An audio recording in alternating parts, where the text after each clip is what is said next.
Alright, here we go. Welcome to another edition of Humorous Mode. This is SmackDown week 17. I know I've been slacking off and doing some Humorous Mode episodes.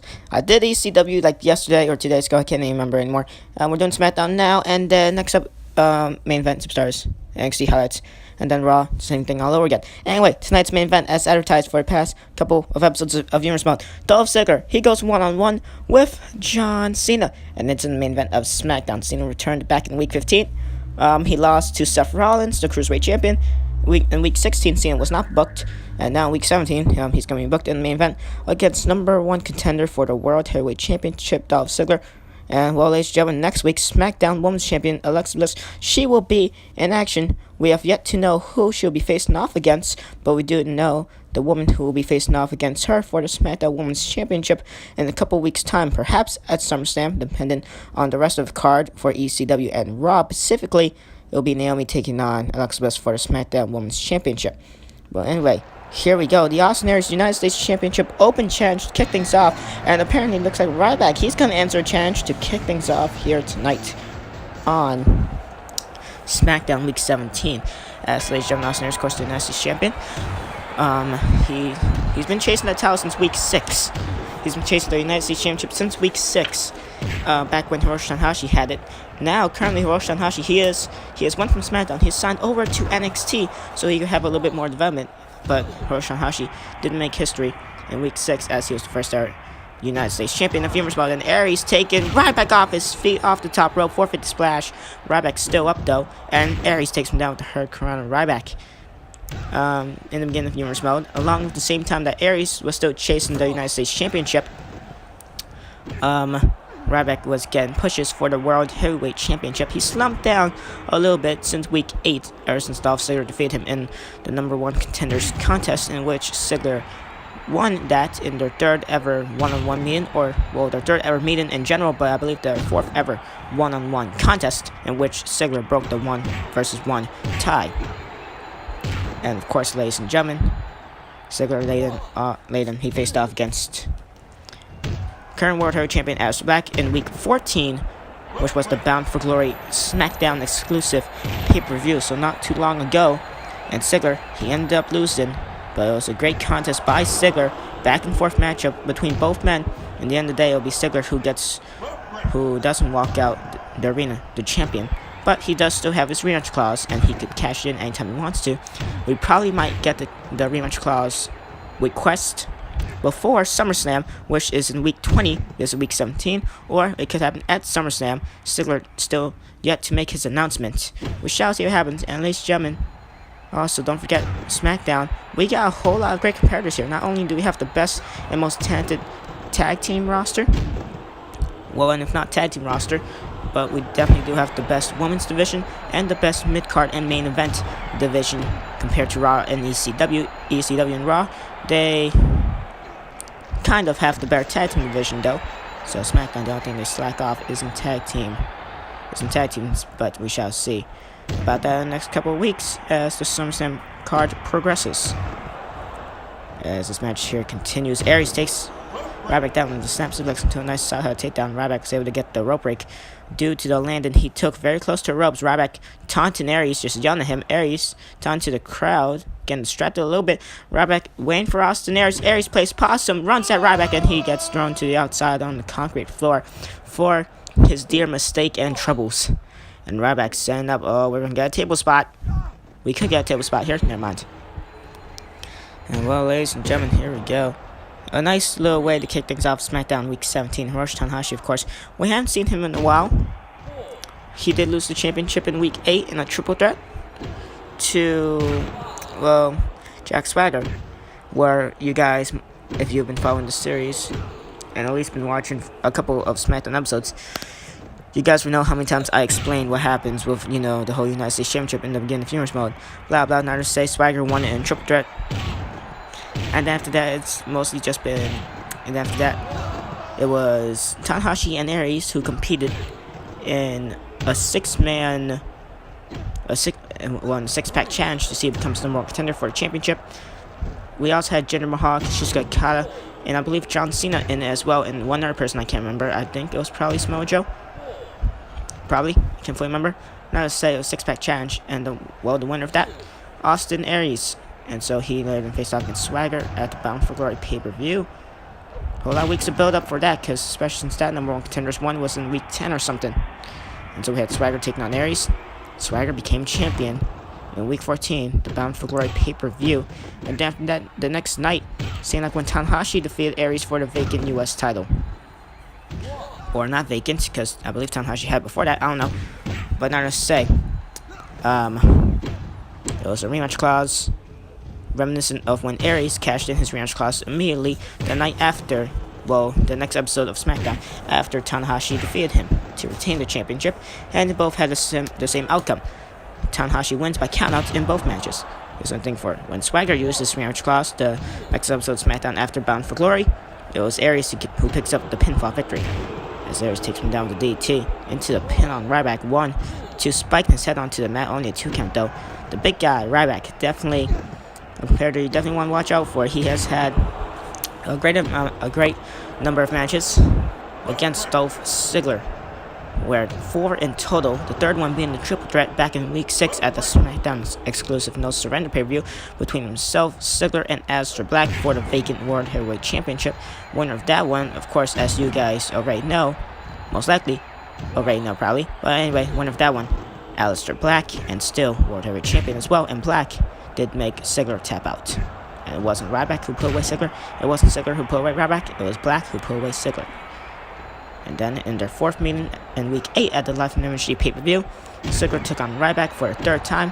The first time Ryback won, 2nd time Ziggler won, 3rd time Ziggler won in a 20-minute contest, over 20-minute matchup.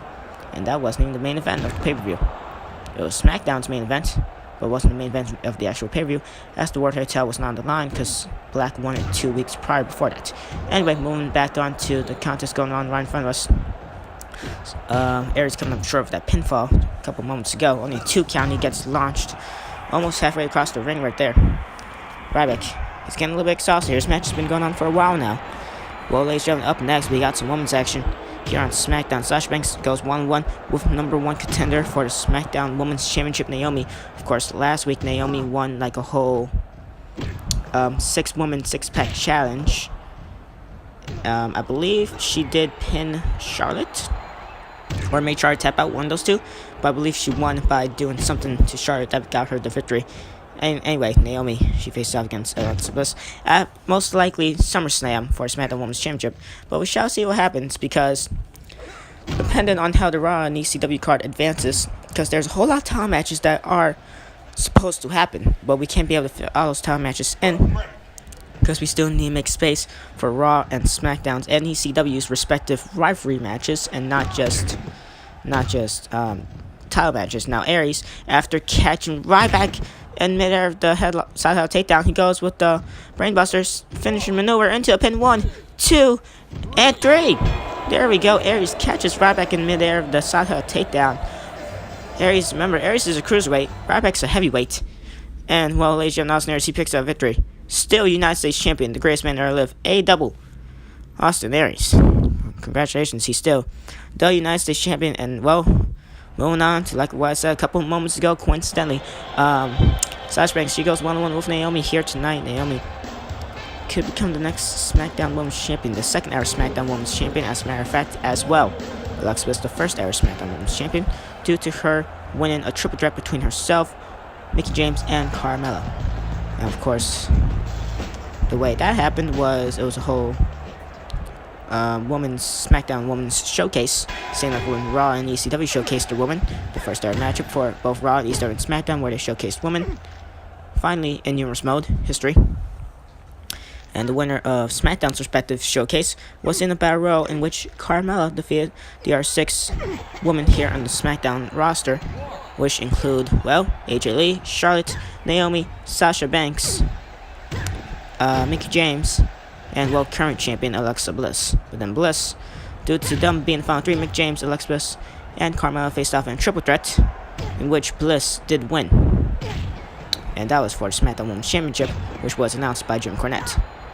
And, well, Bliss, previously last week, she called Carmella a lackluster competitor for when she actually, I believe she did pin her or not, or she probably must pin Mick James. Well, either way, she did get the victory in that triple threat. And then, well, last week she called Carmella a lackluster competitor, quote for quote, and that was before we had the number one contenders matchup in which Naomi won. So there's a little recap right there for the past 2 to 3 weeks.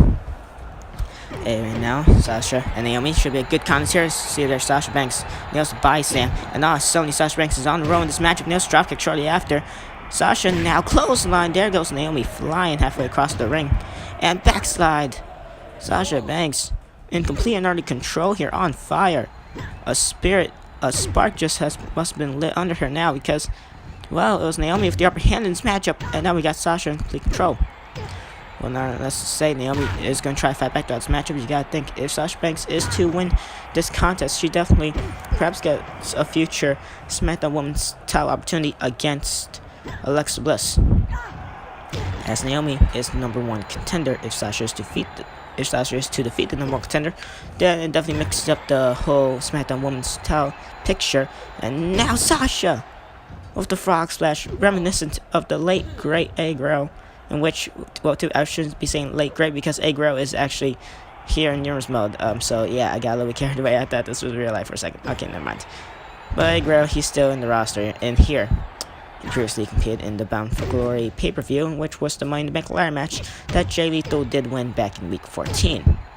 Well, not only the SmackDown has the Money in the Bank winner, which we were guaranteed to have the Money in the Bank winner, so since it was the SmackDown Pacific Money in the Bank, the only Money in the Bank ladder match. Well, anyway, bank statement applied by Sasha for a short period of time onto Naomi. Naomi was able to slip out from under it and body slammed Sasha. And well, ladies and gentlemen, if Naomi is to win, if Sasha is to win, this mixes up the whole SmackDown Women's title picture with Alexa Bliss the champion, the challenger being Naomi, the target at this point being Carmella, and well, this one, if Sasha is to win, then perhaps Sasha goes into the title picture as well. But SummerSlam, supposedly, or in the next couple weeks, the Go Home Show of SmackDown, either the Go Home Show or SummerSlam, it will be Naomi changing Alexa Bliss for the SmackDown Women's Championship. Anyway, now bank statement applied once again. Naomi slips out from under it again before it's fully applied, and Naomi counters with that spine buster. Nicely done. Sasha is slapping her across the face. Sasha, a couple of drop kicks, nails her down, and the clothesline to the back of the head once again. We've seen that throughout this matchup. Brain buster. Okay then. Sasha pulling out all stops here, and Sasha, here we go.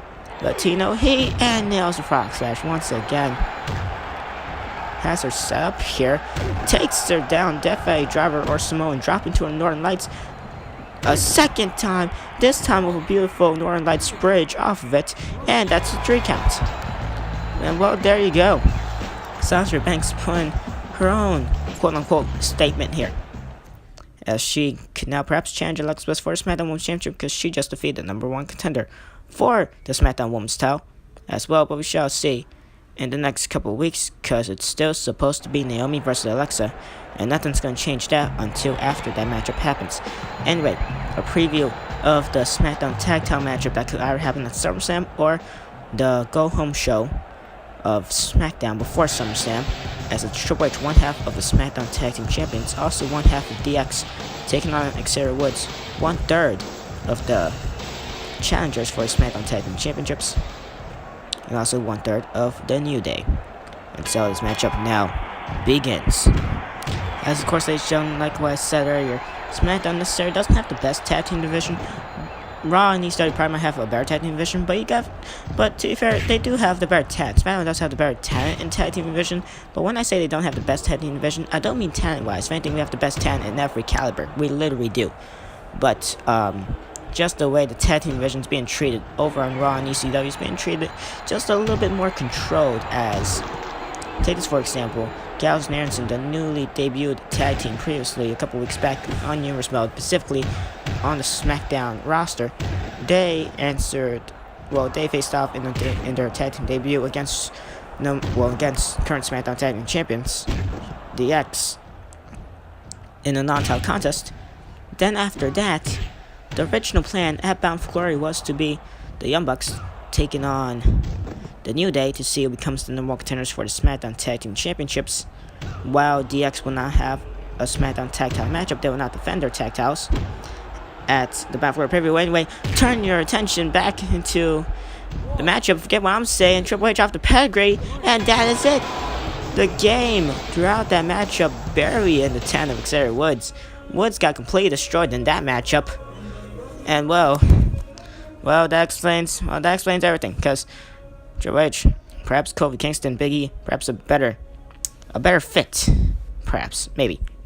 Anyway, ladies and gentlemen, moving on to what happened earlier. Your SmackDown pre-show, the Velocity Show report, as I shall continue to say, for what happened between the whole SmackDown Tag Team division in the past couple of weeks. Well, anyway, to kick things off on Velocity back then, I shall continue the conversation there. But we had Bray Wyatt taking on the Big Show, as Big Show now appears. And so, ladies and gentlemen, of course, these two men haven't really been used. Especially Bray Wyatt hasn't really been seen all that much in numerous modes, so this was a good way to give them some more exposure to the crowd before SmackDown actually start. The winner of this matchup was, however, the Big Show, as Bray Wyatt once again slumps down here in numerous mode. Not really showcased all that much, but here's the thing that's been getting showcased a whole bunch of weeks because we care about this so much. And no, that was not supposed to sound like sarcasm. It did though, but it wasn't. Deep down inside, it really wasn't. The Cruiserweight division again showcased here on SmackDown. Raw, they have the X division. ECW have the lightweights. We have the original Cruiserweights. Ultimate Dragon took on Juventud Guerrera to see who climb up the power rankings faster, and the winner of that one was, in the end, Ultimate Dragon in the main event of Velocity before SmackDown was able to happen. And well, ladies and gentlemen, that was it for Velocity. As also moving on. Well, not enough to say, we had Gallows and Anderson some way somehow winning the number one contenders match back in Superstars a couple weeks ago. They changed the X in the Battle for pay-per-view. They lost, and the New Day defeated the Young Bucks to become number one contenders. Blah, blah, blah. This is how we've gotten into it. But in Gallows and Anderson's third ever tag team matchup, they were able to challenge for SmackDown tag titles, which just brings up how uncontrolled the SmackDown tag title division is. It's starting to get a little bit more civilized after that. But anyway, ladies and gentlemen, moving on here on SmackDown. As well, speaking of when we had the whole Alexa Bliss calling Carmella lackluster, apparently Alexa Bliss, she's backstage. She's going to give us her mind on what Alexa Bliss said about her last week. We shall now move on over backstage. Let's hear what Carmella has to say. And well, ladies and gentlemen, there you go. Carmella backstage giving us her mind on what Alexa Bliss said about her being a lackluster competitor. Remember, Carmella did actually win the whole Battle Royal, the Women's Showcase Battle Royal, a couple of weeks back. She did lose the triple threat though, and she's saying she's not going to let Alexa Bliss talk that about her. And well, ladies and gentlemen, here we go. Challenge has now been laid out by Carmella as well. Carmella challenging current SmackDown Women's Champion Alexa Bliss to a match next week. I will assume a non-title matchup, and that should happen next week. Well, at least in Carmella's mind. And remember, Alexa Bliss, she is supposed to compete next week, and Carmella is challenging her next week. And so, ladies and gentlemen, this could actually be a confirmed matchup. But also next week, World Heavyweight Champion Aleister Black, he shall be in action, in non-title action, of course. And well, ladies and gentlemen, the biggest one of them all, because next week we shall also get the King of the Ring winner, Cesaro. He will be in action next week. He won the King of the Ring tournament for SmackDown in the final three between himself, SmackDown's fellow competitors Samoa Joe, and also ECW's Chris Jericho. Cesaro won that one. He's not Mr. Money in the Bank, he's the King of the Ring. So SmackDown, we have the King of the Ring winner and Mr. Money in the Bank. All is fair and good for us here on SmackDown, along with us having the most talented division compared to Raw and ECW in any type of caliber. And well, ladies and gentlemen, it has now actually been announced. Alexa Bliss goes one-on-one with Carmella next week. Non-title action, of course. And well, ladies and gentlemen, we shall now also get your report from our staff that interviewed Alexa Bliss during all these segments. And we shall hear in on what she said earlier on during this commotion. Well, that we were saying, I guess.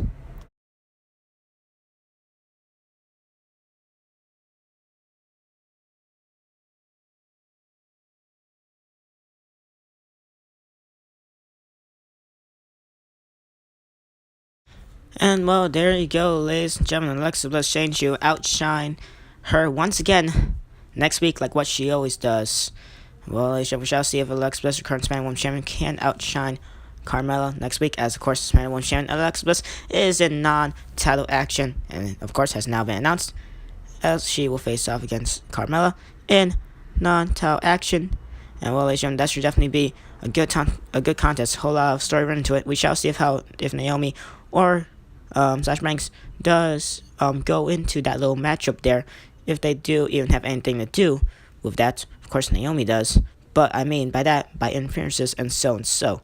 Well, anyway, moving on to your next contest. Finally, after all these segments, Cruiserweight Champion Seth Rollins making his way to the ring. He takes on Mr. Money in the Bank, Jay Lethal. As last week, of course, Jay Lethal was advertised to have a matchup, and this week we promise on that. Jay Lethal takes on Cruiserweight Champion Seth Rollins. Lethal with the Money in the Bank briefcase could cash that in at any time, any place, anywhere until Series 1 ends, which, to be fair, Series 1 is going to end at the Armageddon pay-per-view. Armageddon will be the last pay-per-view of Series 1, and then it will come after WrestleMania. So we shall see what happens there. Now Jay Lethal non-stop strikes here, nails down Seth Rollins, and a spin punch once again. Multiple of those throughout this matchup. And now Jay Lethal not a snap suplex, but just a regular suplex. Never mind, doesn't have Rollins. As Rollins counters with a small package. Ladies and gentlemen, fast-paced action right here to get you hyped up before your main event between Dolph Ziggler and John Cena. Brainbuster by Rollins. Seth Rollins, of course, the Cruiserweight Champion. He will be defending that Cruiserweight Championship of his against Rey Mysterio, which is now actually announced to be the SummerSlam pre-show due to Raw, ECW, and SmackDown taking up a whole lot of the main SummerSlam card. SummerSlam, they will have a pre-show. It will have a pre-show. And, well, it'll have 3 pre-show matches, 1 being Raw, 1 being SmackDown, 1 being ECW. Not in that specific order, but we do know SmackDown's matchup in the pre-show will be Seth Rollins defending his Cruiserweight title against the number 1 contender as of last week, Rey Mysterio. Of course, Mysterio won the whole Cruiserweight Showcase Battle Royal. Well, not Showcase, because it's not the first matchup that we've had with Cruiserweights, but you know what I mean, where it just had the whole Cruiserweight division. Jay Lethal off Samoan dropper. They're only a 2 count, though. Mr. Money in the Bank, well, he gets planned down by Cruiserweight Champion Seth Rollins. Over here on SmackDown, we got Mr. Money in the Bank, Jay Lethal, and, well, King of the Ring winner Cesaro. But then again, Raw and ECW, they could have also had their respective, one of their 4 respective superstars win King of the Ring as well. But SmackDown, we were guaranteed to have Mr. Money in the Bank. As Rollins now, off the shotgun dropkick right to the face of Jay Lethal, only gets a 2 count here, and Lethal takes him down.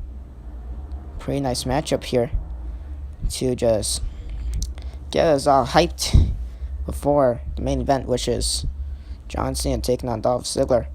Gonna be a good one. Ziggler, he's had a whole lot of great matches here in numerous mode. Ziggler, perhaps so far superstar of the year, if you really think about it. His whole achievement, all of his achievements here in numerous mode have been unreal. Well, his matches have been unreal. Although he has not won a championship at all here in numerous mode, he's been gunning for that world title for a while now, ever since, I believe, probably, and most perhaps week 4, and having the title match in week 6 in the No Surrender SmackDown exclusive pay-per-view, of course. And, well, ladies and gentlemen, as we go to the best matches of the series, let's go to all of them that Dolph Ziggler has been in, dating back to SmackDown Week 3. It was the first that remained between Dolph Ziggler and Ryback. That was a great matchup. Ryback did win that, but Ziggler, he showed no signs of quitting. And, well, going into Week 6 of SmackDown, it was Aleister Black versus Dolph Ziggler versus Ryback, which, of course, was back at Week 6, and which was for the World Heavyweight Championship at the SmackDown exclusive No Surrender pay-per-view, as you see right there. Jay Lethal taking down Rollins, and the Lethal elbow drop into a pin. 1, 2, Rollins so close to the ropes, and he just kicks out. Rollins kicking out the Lethal elbow drop. One of Jay Lethal's most devastating maneuvers, his signature manner perhaps. As Lethal takes him down with that power driver. Rollins immediately kicks out, super kick. And here it goes, perhaps another war. No, never mind. Shotgun drop kick. Rollins is on the roll here. Another super kick for Jay Lethal. And yet another. And another. Multiple super kicks here because SmackDown is a super kick party. Anyway, so also, that's the second matchup that Ziggler has been in. That has been announced best matchup series candidate. Ziggler did come up short on that one. He did get submitted by Aleister Black, but he did have an impressive performance and showing. And after that, Week 8 which was at the SmackDown, which was SmackDown's main event of the joint branded Live from the MSG pay-per-view event, in which it was Ryback vs. Dolph Ziggler for the third time, in which they met in singles action. The fourth time they met in a matchup, but the third time was that triple threat. So this will be the third time they met in one-on-one action, in which Ziggler defeated Ryback. It took him like 23 minutes, but Ziggler at the end of the day defeated Ryback. And then also, going all the way, tracing all the way back to, I believe, let's see. Nope, not that week. Well, Ziggler will not have another. He'll have multiple good matches, but none of which will be an awesome caliber type match until, well, 6 weeks later, which will be in week 14 previously, a couple weeks back, with the go home show of SmackDown, as it was Dolph Ziggler taking on Austin Aries. Champion, number one contender versus number one contender. Austin Aries, number one contender for the United States Championship at that time. Ziggler, number one contender for the World Heavyweight title at that time. He's still number one contender. And, well, it was a great matchup to main event SmackDown as well. Ziggler picked up the victory, and, well, he also had another 5-star matchup as, well, another best matchup series candidate, as it was Ziggler versus Aleister Black. Highly anticipated since week 8. It finally happened in week 14. The next SmackDown show, previously after their go-home show, in which Ziggler did come up short in that one, but had an amazing performance. And also, that Battle for Glory matchup was the latest best match of the series candidate, but I think we probably might have another one here. If you guys have been paying attention, which I actually have for this matchup, although I've not really talking about it all that much, I really am paying attention to this matchup. It's been a pretty nice back and forth contest between both Rollins and Jay Lethal. Definitely gotta give it these two rounds. Pedigree out of nowhere to Jay Lethal. Can this one be at 1, 2? Only a 2 count. Lethal kicks out of Rollins' best maneuver. Rollins not doing about that. Off top the rope, he gets caught by Jay Lethal. He gets caught by Mr. Money Lethal off the ropes, nails the elbow drop. A grounded elbow drop, not his usual signature. The Lethal elbow drop, true to the late great Randy Macho Man Savage, of course. But it's still one of Lethal's most devastating maneuvers. Off the top rope now, off top rope, Lethal getting all the momentum in the world off of those ropes. And that nails another elbow drop to Cruiserweight Champion Seth Rollins' German suplex. Once again in this matchup, pin with the bridge, only a 1 count, getting very close to a 2 count as well. And if not, a 2 count. I don't know, I didn't hear the bell, so a 1 or 2 count, I don't know. Anyway, continuing off, and, well, Rollins just taunting Jay Lethal, gets spin punch for his shoulders right into the face. Of course, Rollins has been the most fan favorite of superstars, but he is greatly gifted in the ring. I see right there. Lethal off the amazing counter, only gets a 2 count off the back suplex with a bridge, and now seated powerbomb right to Seth freaking Rollins. Of course, Rollins, his whole road to becoming Cruiserweight Champion has really been a great one, because since the beginning of Fury Smell week 1, he had a matchup against Kota Ibushi. During the matchup, he hit Kota Ibushi with a chair, which made him get disqualified. Ibushi won that. They had a rivalry, multiple tag team matches, blah, blah, blah. In which where, it intervened with the John Cena versus Chris Hero rivalry, the Smojo versus Cesaro rivalry, the Dolph Ziggler versus Ryback intervened with Dolph Ziggler versus Kevin Owens rivalry, a whole lot that intervened with. And of course, with Aleister Black later, and then making his debut and defeating Bray Wyatt, I believe, when Aleister Black debuted the Numerous Belt, which I believe was in week 3. So, yes, that's how. A little bit of history right there, but then after that, well, Kota Ibushi did defeat Seth Rollins in their whole rivalry end-off in the SmackDown exclusive No Surrender pay-per-view. Kota Ibushi won the matchup. Then after that, in week 8, they will continue, or, well, slightly after that, they'll continue with the 8-man Cruiserweight title tournament for the debut of the Cruiserweight Championship, which was the same thing Raw was doing with the X Division title. Same thing ECW was doing with the lightweight title as well. 8-man tournaments. So, all 3 brands was doing it for their respective Cruiserweight type titles. Of course, SmackDown with the original Cruiserweight title. The finals of that previously in week 9 or week 8, as it was Seth Rollins versus Kofi Kingston. Rollins won that. And in the semifinals, to go into the finals, Rollins did defeat Kota Ibushi. So previously, Rollins has gotten the last laugh. And Ibushi, well, he came up short in the battle road to see who becomes the more contender against Rollins for the Cruiserweight title.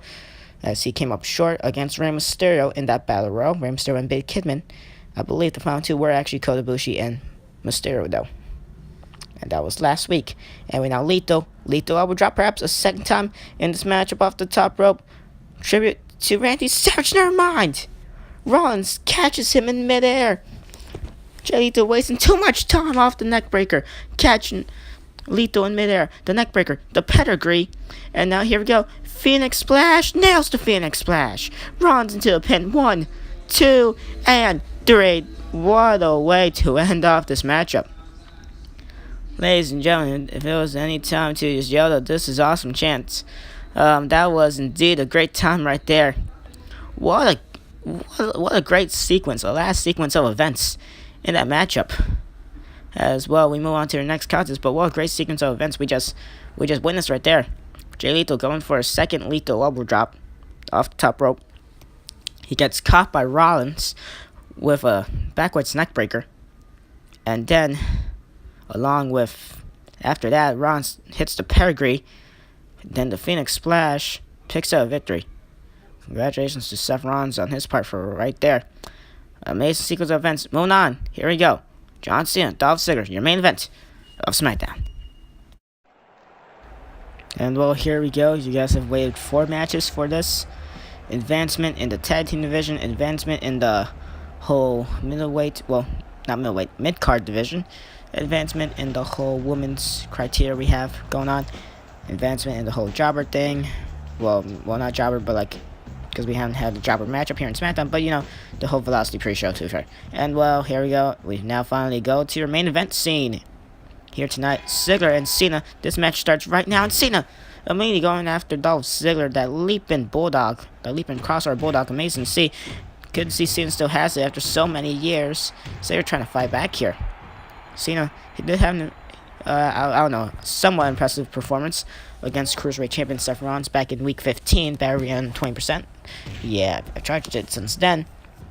But, Ziggler super kick, of course, Dolph Ziggler has had great series of matches against multiple opponents, which puts Ziggler as a great competitor to always see in the ring. It's always a treat to see Dolph Ziggler compete in that very ring. Gives his pure heart and soul every night he actually competes in that ring. But then again, so does John Cena. We haven't seen Cena all that much. We really just saw him for the beginning of Universe Mode in his whole rivalry against Chris Hero, in which he won. Chris Hero now, of course, has been sent off to NXT to do some more development, along with Hiroshi Tanahashi and a couple more superstars of SmackDown as well. But of course, Raw and ECW has also sent off fellow superstars and new superstars who haven't even been seen at all in Universe Mode, making their debuts on NXT. A whole lot of them, including wrestlers like Alexander Wright, Zack Sabre Jr., and William Ospreay. But of course, Pete Dunne from SmackDown. He previously challenged Seth Rollins for the Cruiserweight Championship at the Bound for Glory pay-per-view, in which he unsuccessfully won. He didn't win the matchup, but he's been sent off to NXT, in which he has previously attacked Will Ospreay. Of course, NXT will be having our 3rd episode, perhaps later on today, I don't know, or tomorrow, most likely probably tomorrow, because I'm too lazy to do highlights. But of course, main event superstars, well, in this order, superstars, main events, and NXT will have highlights, because I want to do voiceovers for those shows, because then that'll be more time consuming than doing things for Raw, ECW, and SmackDown. As Ziggler just catches Cena with a codebreaker. That was pretty cool. Into a pin, and well, Super Cena kicks out 1. No surprise, Bandito Neo, John Cena. And Cena missing those couple strikes. Ziggler answers back with a super kick. Nicely done by Dolph. And now Ziggler sunset flipped out. He's going to go for his vintage leaping DDT. And nope, not going to go for it. Nails the Lower Night Suplex though. Now Cena has a monkey flip by John. Delivered right to Ziggler. Here in the main event, definitely got to think if Cena is to pick up a victory against #1 contender for the World Heavyweight title, Dolph Ziggler. Definitely got to think then he definitely gets, well, he definitely could get the Sasha Banks treatment and perhaps move on over to the World title picture, which what Sasha Banks probably most likely did by defeating the #1 contender for SmackDown Women's Championship Naomi earlier on today, as we all saw in the second matchup of SmackDown earlier on a couple minutes ago. But of course, Cena, that's if he is to win this matchup. But he did lose to Cruiserweight Champion Seth Rollins in Week 15 when he returned. He didn't have a matchup in Week 16. but he gets booked here in week 17 in the main event SmackDown. Shall see if he defeats Ziggler here tonight. Aries Black vs. Dolph Ziggler. That's a great rematch. Reign happened. Their first match was incredible. Their second match could be equally incredible. But at this point, remember, King of the Ring winner Cesaro, since he won King of the Ring, and especially because he's on SmackDown, he will main event SummerSlam.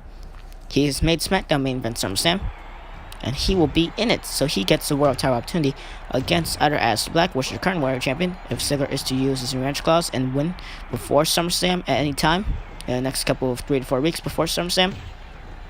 Then he'll face up against Dolph Ziggler. And if not, and Ziggler wants to decide to put it in on SummerSlam, it will be another triple threat between Ziggler and Aries Black, but this time instead of Ryback, it will be Cesaro. And so, well, whoever pins the champion, they get their rematch clause. So, for example, if Black was to pin Cesaro, then Ziggler gets taken out of the picture, I guess, and then Cesaro gets his rematch clause, or, vice versa for all 3 competitors, depending on who they pin. I guess Ziggler off the super kick, sends Cena off to a rope zigzag, and this one perhaps has sealed the fate of John Cena here on SmackDown. 1. Okay, never mind. Cena kicks out. 1. Super Cena. Fisherman suplex. A rope break for some reason. I hate that. And now, well, Ziggler gonna answer back. Delivers one. This time, no rope break for himself, and only a 2 count. Cena kicks out 1 from the zigzag. Sydney tried to digest that down. Nice counter by Ziggler to counter the powerbomb attempt by Cena until Northern Lights nails Shin Star press. Stops return to the crowd. Nails the mini swanton onto Cena, and Ziggler gets his momentum back in this matchup shortly after Cena just kicked out 1 from the damn zigzag. Or you could also assume that's the famous, sir. No, I'll find zigzag. Where? This is zigzag, I guess. Ziggler off the ropes multiple times. A whole lot of momentum for Ziggler. He's not going to stop running here. Non-stop adrenaline rush here. And super kick. Oh, that for 1 super kick. Oh, that for just 1 super kick right across the forehead of Cena. It's effective, though. Drills down Cena into the mat. Cena now gets snapmare towards Charles. Oh, man. Ziggler on the roll here. A second snapmare. Ziggler has an idea. And a third snapmare. 3 front snapmares into a triangle choke now, wearing down the neck of Cena, and then just kicks him off the kick up, Shawn Michaels style. And Cena drags him down. Oh, that Cena, he's hurt. It's on onto his face. As Cena now busted open just a tad, those wounds could eventually get larger, and more blood could start to profusely come out if Ziggler keeps targeting that, as he is now doing with the super kick. And now, off the ropes he goes, waiting for Cena to get back up. Cena stumbles down, and Ziggler decides the hell of it. Nails the swanton. Bet he was trying to go for a super kick or a running grapple, trying to drill down Cena back down to the mat, but we don't know. Only Ziggler knew, or probably Ziggler didn't know. Off the super kick, another super kick to the back head. Multiple in this matchup, a third super kick. And Cena on Dream Street. That low time frog splash by Ziggler. And now it's Dolph Ziggler with the upper hand here, as he's had throughout most of this matchup, surprisingly. Cena splat dab in the middle of the ring. And Ziggler I thought he was going to go for a frog splash. Never mind. Oh, just taunting to the crowd, teasing us to not do a frog splash, as he finally does. And Bridget Northern Lights suplex doesn't connect with the bridge, though. And now Cena counters with the arm drag once again. Cena been doing a whole lot of monkey flips, been doing a whole lot of arm drags here. Ziggler answers back with an arm drag of his own. And Fisherman suplex once again by Dolph Ziggler in this matchup. Number 1 contender for the Warrior. Tower leaping DDT. Nicely done by Ziggler. His bread and butter throughout multiple episodes. Off that snapmare now. 4th snapmare in this matchup. And Mr. Superkick misses. He connects with that second one. And now, Cena gets sent close to him of the ring. The zigzag. Can this one actually be it? Second time's the charm. And the second zigzag gets the job done. Dolph Ziggler walks out here tonight with the victory over John Cena. And so Ziggler gets more momentum towards his World title matchup against Aries Black. Or against, both Aries Black and King of the Ring winner Cesaro. Ladies and gentlemen, don't forget, Carmella takes on SmackDown Women's Champion Alex Bliss next week, along with Cesaro, the King of the Ring winner. He will be showcased in one-on-one non-title action next week, and also along with current World Champion Aries Black, he will also be in one-on-one non-title action against whoever next week as well. So don't miss the action-packed episode of SmackDown. Not to say thank you all for watching SmackDown Week 17. Catch you on the next one, and goodbye.